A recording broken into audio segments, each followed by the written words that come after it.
Hello everyone, welcome back to my channel study with Radha. Guys, आज की इस video में हम डिस्कस करेंगे बीकॉम थर्ड सेमेस्टर के पेपर कंपनी लॉ के कुछ इम्पॉर्टेंट एमसीक्यूज़ को। आज का फर्स्ट क्वेश्चन है हमारा, companies act 1956 was replaced by.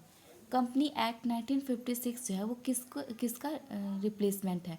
तो वो कंपनीज एक्ट 2013 को रिप्लेस करके आया था। कंपनीज एक्ट 2013 से पहले जो एक्ट चलता था वो था companies act 1956। Okay, next question है हमारा, when did the companies act 2013 came into force. Companies act 2013 जो है वो कब फोर्स में आया था? तो वो आया था 20 अगस्त 2013 में। ओके, नेक्स्ट क्वेश्चन है हमारा, companies act 2013 consist of dot dot sections. Companies act 2013 जो है वो कितने सेक्शन कंसिस्ट करती है? तो वो करती है 470। नेक्स्ट क्वेश्चन है हमारा, which new type of company was introduce in a companies act 2013। कौन सी कंपनी की टाइप जो है वो कंपनीज एक्ट 2013 के अंदर इंट्रोड्यूस हुई थी?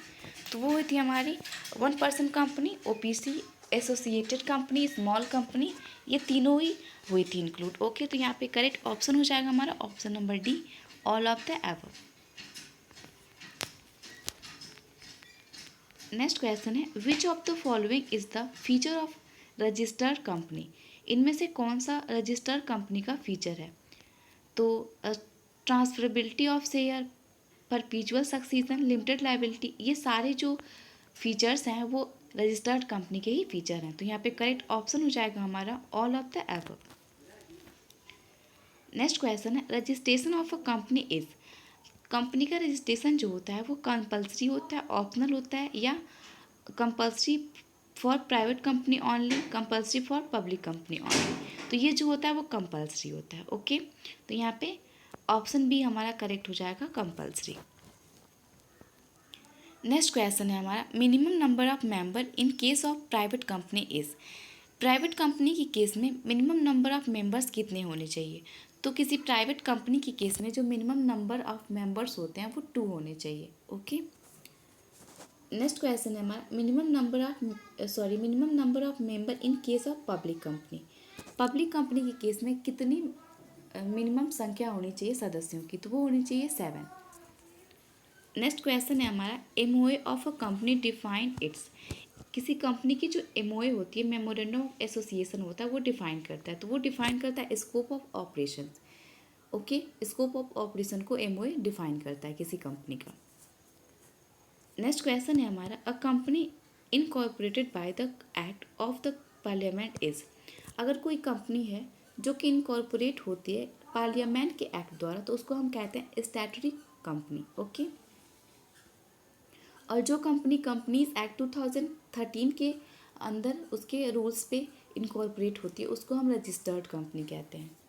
ओके, नेक्स्ट क्वेश्चन है हमारा, which of the following is not file to the registrar at the time of incorporation. इनमें से कौन सा है जो कि रजिस्ट्रार में इनकॉर्पोरेशन के टाइम फाइल नहीं करना पड़ता? तो वो होता है प्रॉस्पेक्टस। कंपनी का मेमोरेंडम यानी कि एमओए जिसको हम कहते हैं शॉर्ट में, मेमोरेंडम ऑफ एसोसिएशन, वो रजिस्ट्रार ऑफिस में इनकॉर्पोरेशन के टाइम पे फाइल होना चाहिए। आर्टिकल ऑफ एसोसिएशन जिसको हम शॉर्ट में एओए कहते हैं, ये दोनों चीज़ें जो है वो कंपनी के सबसे मेन डॉक्यूमेंट होता है, और ये रजिस्ट्रार ऑफिस में कंपनी के इनकॉर्पोरेशन के टाइम पे अवेलेबल होने चाहिए। ओके, लेकिन प्रॉस्पेक्टस का कोई यहाँ इशू नहीं होता है। प्रॉस्पेक्टस ना भी रहे तो इनकॉर्पोरेशन में कोई दिक्कत नहीं आती है। ओके, नेक्स्ट क्वेश्चन है हमारा, east India company was an example of. East India company जो है वो एग्जाम्पल है, तो वो एक चार्टर्ड कंपनी का एग्जाम्पल है। चार्टर्ड कंपनी मतलब ये होता है कि पहले क्या था कि जो हमारे वहाँ एक्ट चलता था वो ब्रिटेन एक्ट चलता था। ठीक है, तो ब्रिटेन कंपनी जो थी वो हमारे यहाँ पे कंपनियाँ क्रिएट करती थी। तो ब्रिटेन के जो किंग और क्वीन जो कंपनियाँ क्रिएट करते थे उनके अंडर में जो कंपनियाँ बनती थी उसको हम चार्टर्ड कंपनी कहते हैं। ओके, नेक्स्ट क्वेश्चन है हमारा, minimum paid up capital of a public company is.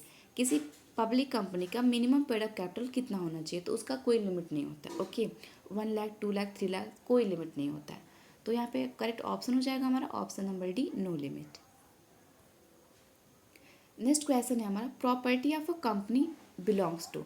किसी कंपनी की प्रॉपर्टी जो है वो बिलोंग करती है, तो वो कंपनी से बिलोंग करती है, ठीक है।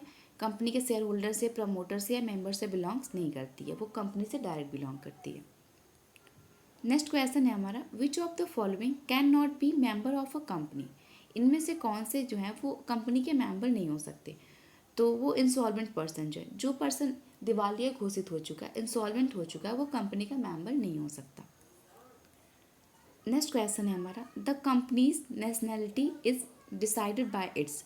कंपनी की नेशनैलिटी जो है वो डिसाइड होती है, तो उसकी रजिस्टर्ड ऑफिस से डिसाइड होती है, ठीक है। शेयर होल्डर से या उसके प्लेस से डिसाइड नहीं होती है, वो इसके रजिस्टर्ड ऑफिस से, कि कहाँ से कंपनी रजिस्टर्ड हुई है, उसके बेसिस पे वो उसकी नेशनैलिटी डिसाइड होती है।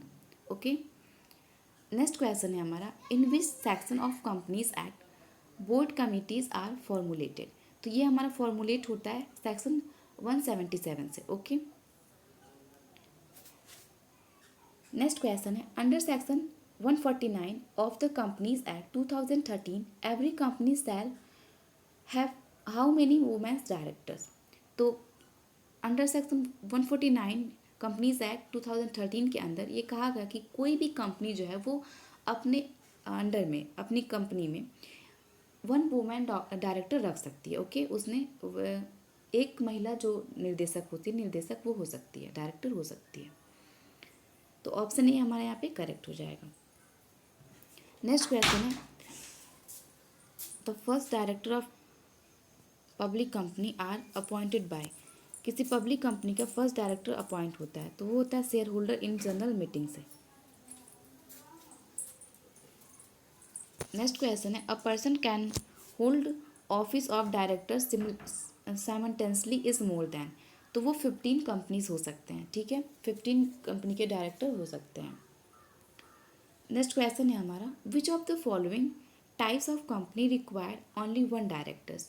तो ओपीसी जो है, यानी कि 1 पर्सन कंपनी का जो टाइप्स होता है, कंपनी का कई तरह की कंपनियां होती हैं, जिसमें से कंपनी का एक टाइप होता है ओपीसी, 1 पर्सन कंपनी। उसमें जो है वो एक ओनली 1 डायरेक्टर होते हैं, ठीक है। तो ऑप्शन सी हमारा करेक्ट हो जाएगा, 1 पर्सन कंपनी। नेक्स्ट क्वेश्चन है, the minimum number of members necessary for a meeting is called. किसी कंपनी के मीटिंग के दौरान मिनिमम नंबर्स की जो संख्या होती है, जितने मिनिमम मेंबर होने चाहिए, उसको हम कहते हैं किसी मीटिंग में, तो उसको हम कोरम कहते हैं, ठीक है। कोरम को हिंदी में हम गणपूर्ति कहते हैं, जिसका मतलब होता है कि कितने मिनिमम मेंबर होने चाहिए एक मीटिंग के टाइम में इस कंपनी में, ठीक है। तो उसको हम कोरम कहते हैं। नेक्स्ट क्वेश्चन है हमारा, class meeting is meeting of. Class meeting होती है, तो क्लास मीटिंग जो मीटिंग होती है उसको हम मीटिंग ऑफ मेंबर्स कहते हैं। नेक्स्ट क्वेश्चन है हमारा, for increasing the number of directors of more than 15। तो इसको हम कहते हैं पास अ स्पेशल रेजोल्यूशन। किसी जब कंपनी का स्पेशल रेजोल्यूशन पास करना होता है, तो उसमें 15 से ज़्यादा मेंबर्स होते हैं उस टाइम पे। नेक्स्ट क्वेश्चन है हमारा, which of the following is not a disqualification for a directors under section 155 okay. तो a person of unsound mind, अगर कोई पर्सन जो अनसाउंड माइंड हो, वो डिसक्वालीफाइड नहीं माना जाता अंडर सेक्शन 165 के अकॉर्डिंग, ठीक है। दूसरा, a person convicted of an offence, अगर कोई पर्सन है जो कि कन्विक्ट है, ठीक है, उसको भी हम डिसक्वालीफाई नहीं मान सकते।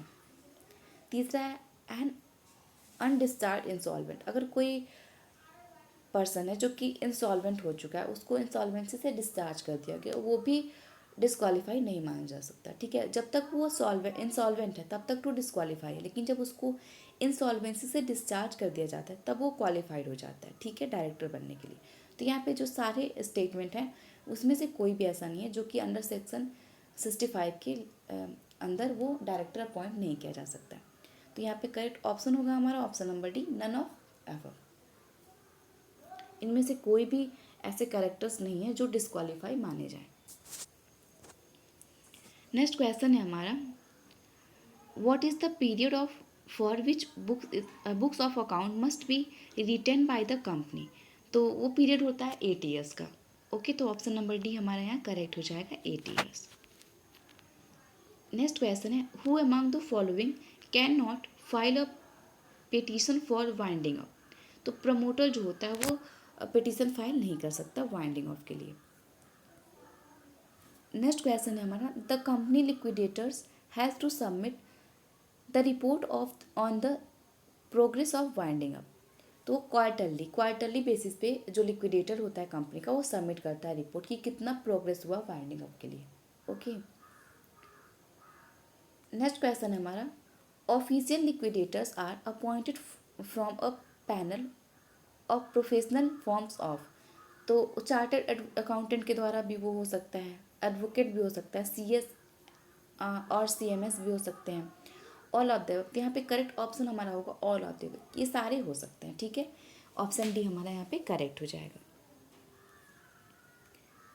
तो आई होप आपको ये सारे क्वेश्चन समझ में आए हों। मिलते हैं नेक्स्ट वीडियो में कुछ और क्वेश्चंस के साथ। Thank you, have a good day.